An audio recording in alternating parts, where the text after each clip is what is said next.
Hi everybody. We were told to have more waffles. Isn't it cute? This is Mr. Waffles, if you don't know. His eyes are gigantic because it's 9 o'clock and that's his crazy time. It's time to run around and bite. And play. Yep, and there he goes. Oh. He's making the He's sniffing. found the phone. Waffles, Waffles. What are you doing, buddy? come here. He's like, this is my drink now. No! This is mine now. No! That's mine. He just put his paw in Miranda's water, and he's like, "This is my water. This is mine now." He's putting his paw in and drinking it. It won't let me turn it around. Oh, Waffles! You having fun, buddy? Here, show him how cute you are when you lick your paw. He's like, so "No!" cute. He ran away.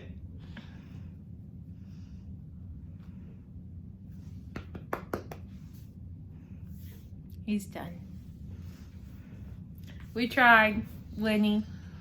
We tried. He's probably gonna come back and bite us at some point. Yeah, if you hear me scream, it's because he's biting my toes. He likes to bite my toes. Oh. Waffles. All right. Okay. Now for the fun part.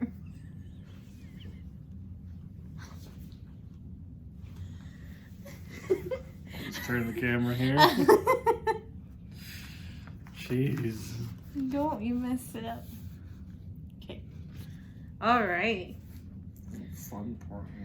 Does everybody remember what happened in chapter 1? Do you? It's been 24 hours. That's a bit of a challenge. Okay. Chapter 2. A Wayside Adventure.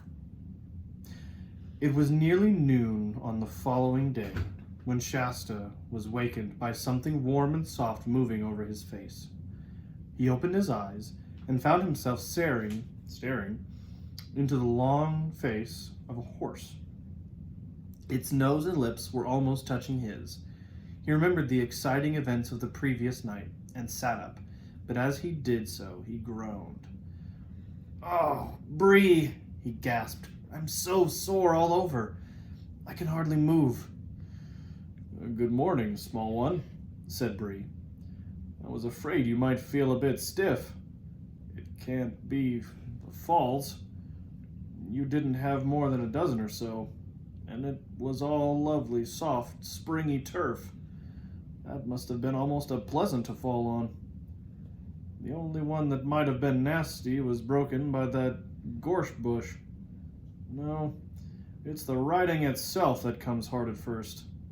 What about breakfast? I've had mine." "Oh, bother breakfast. Bother everything," said Shasta. "I tell you, I can't move."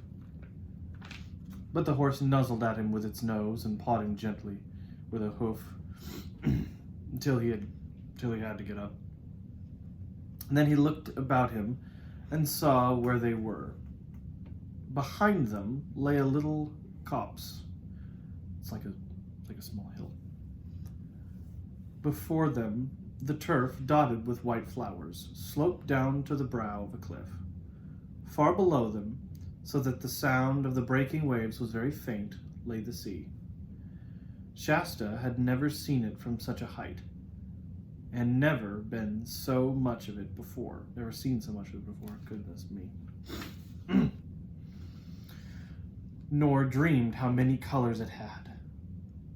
On either hand, the coast stretched away, headland after headland, and at the points you could see the white foam running up the rocks, but making no noise because it was so far off.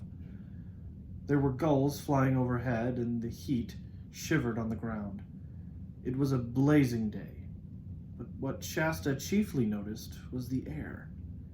He couldn't think what was missing until, at last, he realized there was no smell of fish in it. For, of course, neither in the cottage nor among the nets had he ever been away from that smell in his life. And this new air was so delicious that all his old life seemed so far away that he forgot for a moment about his bruises and his aching muscles and said, "I say, Bree, didn't you say something about breakfast?" "Yes, I did," answered Bree. "I think you'll find something in the saddlebags. They're over there on that tree where you hung them up last night, or early this morning, rather." They investigated the saddlebags, and the results were cheering. A meat pastry, only slightly stale, a lump of dried figs, and another lump of green cheese, a little flask of wine, and some money, about 40 crescents in all, which was more than Shasta had ever seen. While Shasta sat down painfully and cautiously with his back against a tree and started on the pastry, Bree had a few more mouthfuls of grass to keep him company. "Won't it be stealing to use the money?" asked Shasta. "Oh," said the horse, looking up with his mouth full of grass. "I never thought of that. A free horse and a talking horse mustn't steal, of course. But I think it's all right. We're prisoners and captives in enemy country. That money is booty, spoil. Besides, how are we to get any food for you without it? I suppose, like all humans, you won't eat natural food like grass and oats." "I can't." "You ever tried?" "Yes, I have. I can't get down at all. You couldn't either if you were me." "You're rum little creatures, you humans," remarked Bree. When Shasta had finished his breakfast, which was by far the nicest he had ever eaten, Bree said, "I think I'll have a nice roll before we put on that saddle again," and he proceeded to do so.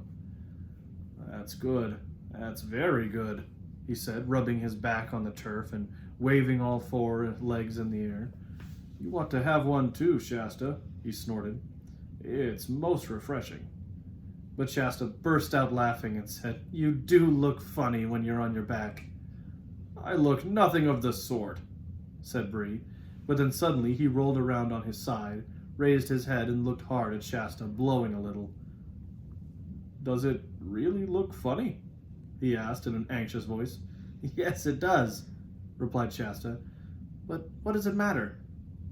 "You don't think, do you," said Bree, with a pause, "that it might be a thing talking horses never do? A silly, clownish trick I've learned from the dumb ones? It would be dreadful to find, when I get back to Narnia, that I've picked up a lot of low, bad habits.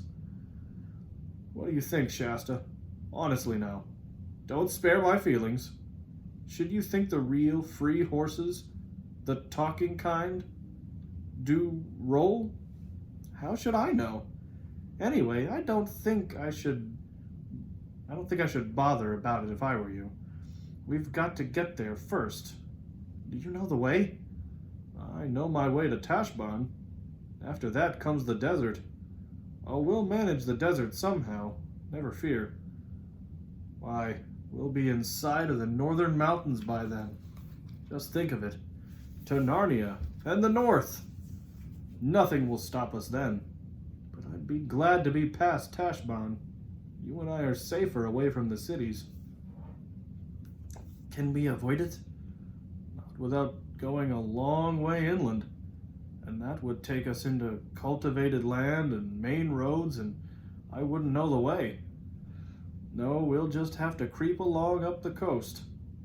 Up here on the downs we'll meet nothing but sheep and rabbits and gulls and a few shepherds. And by the way, what about starting?" Shasta's legs ached terribly as he saddled Bree and climbed into the saddle. But the horse was kindly to him and went at a very soft pace all afternoon. When evening twilight came, they dropped by steep tracks into a valley and found a village. Before they got into it, Shasta dismounted and entered on foot to buy a loaf and some onions and some radishes. The horse trotted around by the fields in the dusk and met Shasta at the far side. This became their regular plan every second night. These were great days for Shasta, and every day better than the last as his muscles hardened and he fell less often. Even at the end of his training, Bree still said he sat like a bag of flour in the saddle. And even if it was safe, young'un, I'd be ashamed to be seen with you on the main road. But in spite of his rude words, Bree was a patient teacher. No one can teach riding so well as a horse. Shasta learned to trot, to canter, to jump, and to keep his seat even when Bree pulled up suddenly or swung unexpectedly to the left or the right, which, as Bree told him, was a thing you might have to know at any moment in a battle. And then, of course, Shasta begged to be told of the battles and wars which Bree had carried the Tarkin. And Bree would tell of forced marches and fording swift rivers and charges and fierce fights between cavalry, and the war horses fought as well as the men, being all fierce stallions trained to bite and to kick and to rear at all the right moments, so the horse's weight as well as the riders would come down on an enemy's crest in the stroke of sword or battle axe. But Bree did not want to talk about the wars as often as Shasta wanted to hear about them. "Don't speak of them, youngster," he would say. "They were only the Tisrock's wars, and I fought in them as a slave and a dumb beast. Give me the Narnian wars, where I shall fight as a free horse among my own people. Those will be wars worth talking about. Narnia and the North!" I'm not doing that. Brew. That's funny. Bra ha ha. Yeah. Brew who. It's meant to be like he's like whinnying, but C.S. Lewis is just like, yeah, it's fine.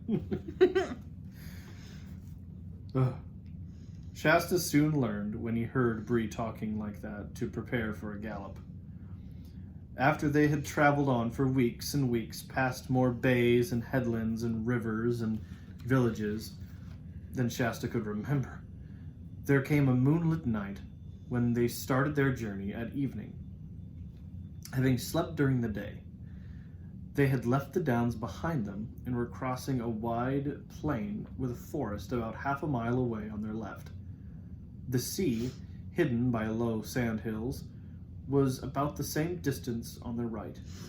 They had jogged along for about an hour, sometimes trotting and sometimes walking, when Bree suddenly stopped. "What's up?" said Shasta. "Shh," said Bree, craning his neck round and twitching his ears. "Did you hear something? Listen." "It sounds like another horse between us and the woods," said Shasta, after he'd listened for about a minute. "It is another horse," said Bree, "and that's what I don't like. Isn't it probably just a farmer riding home late?" said Shasta with a yawn. "Don't tell me," said Bree. "That's not a farmer's riding, nor a farmer's horse either. Can't you tell by the sound? That's quality, that horse is. And it's being ridden by a real horseman. I tell you what it is, Shasta. There's a Tarkin under the edge of that wood. Not on his war horse. It's too light for that. On a fine brood mare, I should say." "Well, it's stopped now, whatever it is," said Shasta. "You're right," said Bree. "And why should he stop just when we do? Shasta, my boy, I do believe there's someone shadowing us at last." "What shall we do?" said Shasta in a low whisper than before. "Do you think he can see us as well as hear us?" "Not in this light. So long as we stay quite still," answered Bree. "But look, there's a cloud coming up. I'll wait till that gets over the moon, and then we'll get off to our right as quietly as we can down the shore.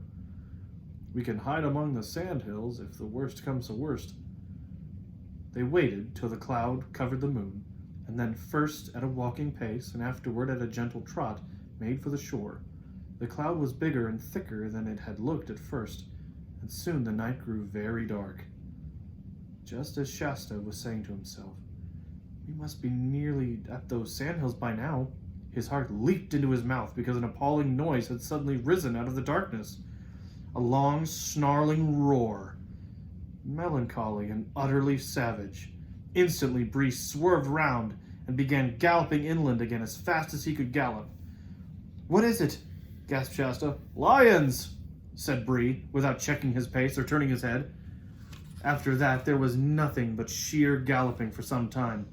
At last, they splashed across a wide, shallow stream, and Bree came to a stop on the far side. Shasta noticed that he was trembling and sweating all over. "That water may have thrown the brute off our scent," panted Bree when he had partly got his breath again.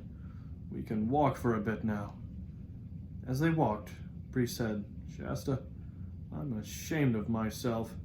I'm just as frightened as a common, dumb Calorman horse. I am, really.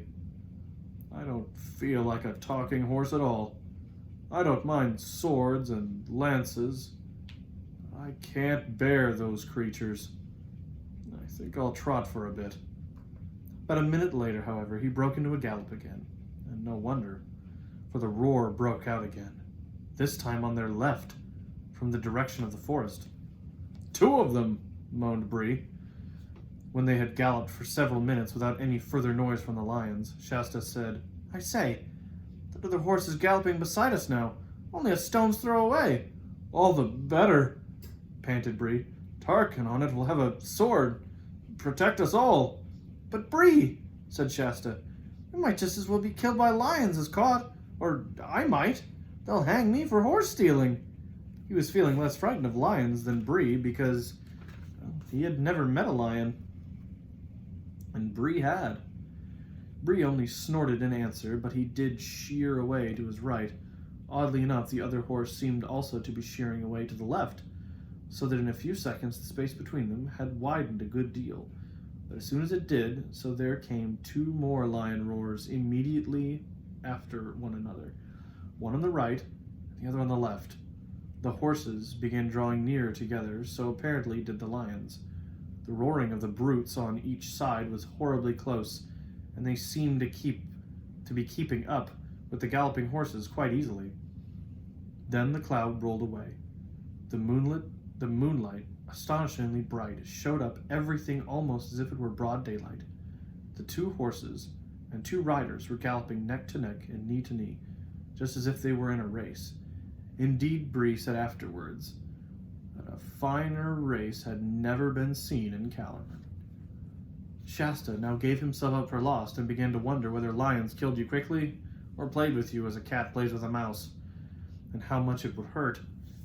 At the same time, one sometimes does this at the most frightful moments, he noticed everything. He saw the other rider was a very small, slender person, mail-clad. The moon shone on the mail, and riding magnificently. He had no beard. Something flat and shining was spread out before them. Before Shasta had time to even guess what it was, there was a great splash, and he found himself with a mouth half full of salt water. The shining thing had been a long inlet of the sea. Both horses were swimming, and the water was up to Shasta's knees. There was an angry roaring behind them, and looking back, Shasta saw a great, shaggy, and terrible shape crouched on the water's edge. But only one. "We must have shaken off the other lion," he thought. The lion apparently did not think its prey worth a wetting. At any rate, it made no attempt to take to the water in pursuit. The two horses, side by side, were now well out into the middle of the creek, and the opposite shore could be clearly seen. The Tarkan had not yet spoken a word. "But he will," thought Shasta, "and as soon as we have landed." What am I to say? I must begin thinking out a story. And suddenly, 2 voices spoke at his side. "Oh, I am so tired," said the one. "Hold your tongue, Hwin, and don't be a fool," said the other. "I'm dreaming," thought Shasta. "I could have sworn that other horse spoke." Soon the horses were no longer swimming, but walking, and soon, with a great sound of water running off their sides and tails, and a great crunching of pebbles under 8 hooves, they came out on the farther beach of the inlet. The Tarkan, to Shasta's surprise, showed no wish to ask questions. He did not even look at Shasta, but seemed anxious to urge his horse straight on. Bree, however, at once shouldered himself in the other horse's way. "Broo!" he snorted. "Steady there! I heard you, I did. There's no good pretending, ma'am. I heard you. You're a talking horse. A Narnian horse, just like me." "What's it got to do with you if she is?" said the strange rider fiercely, laying a hand on Swordhild. But the voice in which the words were spoken had already told Shasta something. "Why, it's only a girl!" he exclaimed. "And what business is it of yours if I am only a girl?" snapped the stranger. "You're probably only a boy, a rude, common little boy, a slave, probably, who's stolen his master's horse." "That's all you know," said Shasta.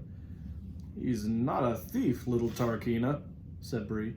"At least, if there's been any stealing, you might as well just say I stole him. And as for its not being my business, you wouldn't expect me to pass a lady of my own race in this strange country without speaking to her. It's only natural I should." "I think it's very natural too," said the mayor. "I wish you'd hold your tongue, Hwin," said the girl. "Look at the trouble you've gotten us into." "I don't know about trouble," said Shasta.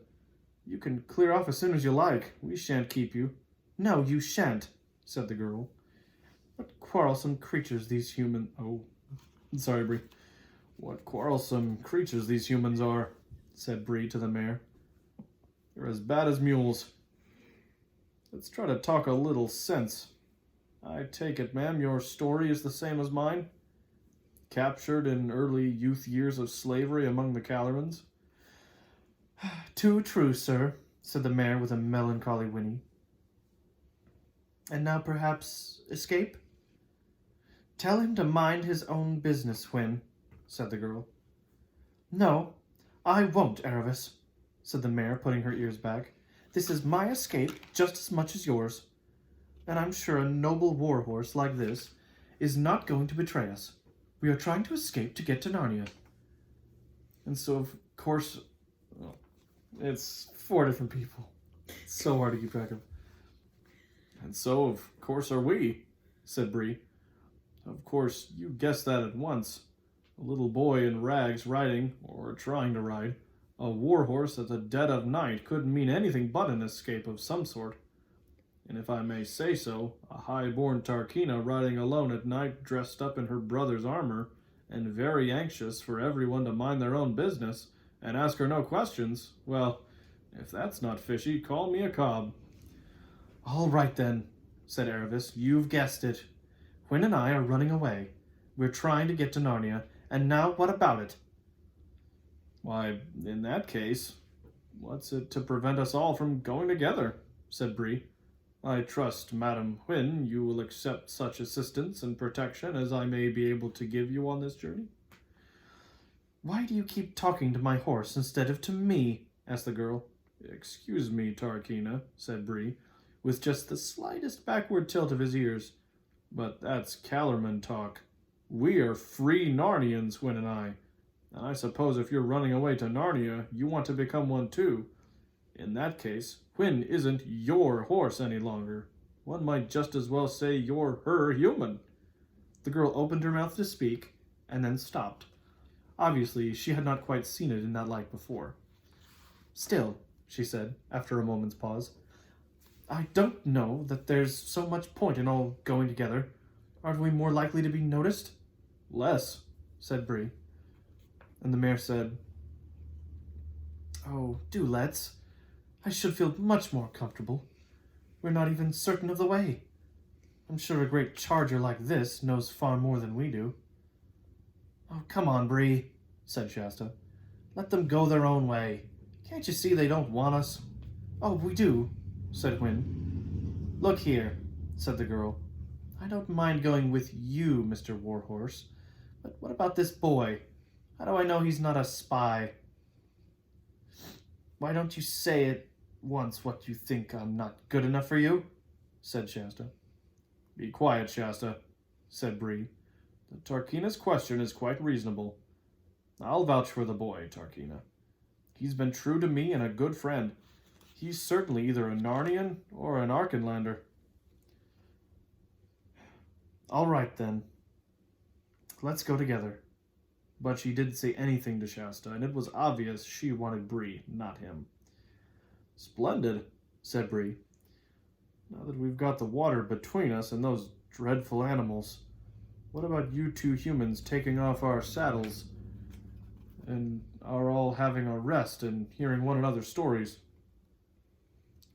Both the children unsaddled their horses, and the horses had a little grass, and Aravis produced rather nice things to eat from her saddlebag, but Shasta sulked and said no thanks, and that he wasn't hungry.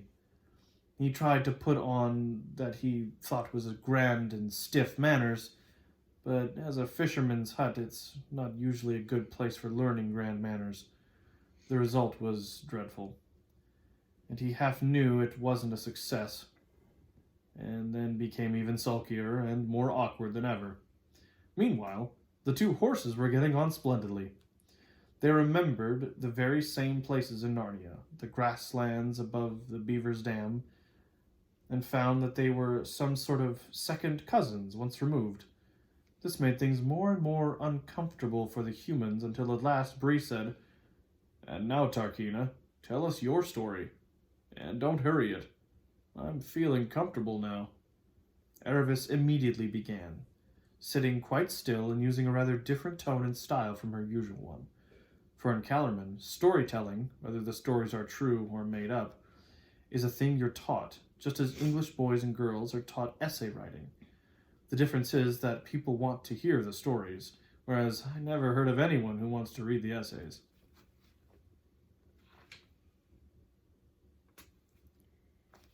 That's it. End of chapter 2. End of chapter 2. To hear chapter 3, turn the cassette tape over. Oh dear. I have no idea where Waffles is. I think he's outside. I think he's out in the garage being crazy.